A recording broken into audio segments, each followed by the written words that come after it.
পটল খেতে আমার একদমই ভালো লাগে না, কিন্তু এই রেসিপিটা আমার ফেভারিট।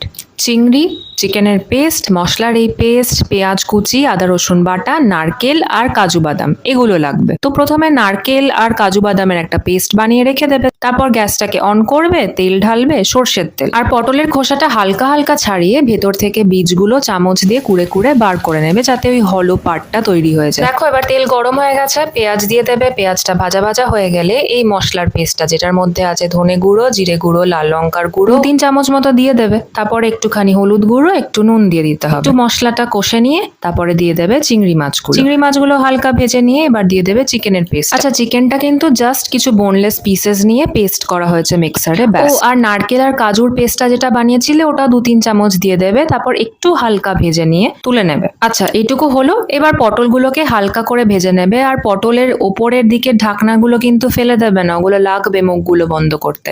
এবার হচ্ছে ইন্টারেস্টিং পার্টটা, ভেজে রাখা পটলের মধ্যে যেই পুরটা আমরা বানিয়ে রাখলাম ওটা ভরে নিতে হবে। ভোরের এই টুপিটা পরিয়ে ডায়াগোনালি টুথপিক ঢোকাতে হবে, যাতে ওটা খুলে না যায়। এবার লাস্ট স্টেপটা বলে দিই, গ্রেভি বানানোর জন্য একটুখানি পেঁয়াজ বাটা, আদা রসুন বাটা ভালো করে ভেজে নিয়ে ওটার মধ্যে সেই মশলার পেস্টটা, মানে ধনে জিরে গুঁড়োর মশলার পেস্টটা দিয়ে নারকেলের দুধ দিতে হবে, আর একটু গরম জল দিয়ে একটু ফুটে উঠলে ঢাকা দিয়ে রাখতে হবে। তারপরে ঘড়ি দেখে 6-7 মিনিট ওয়েট করলেই একদম রেডি হয়ে যাবে।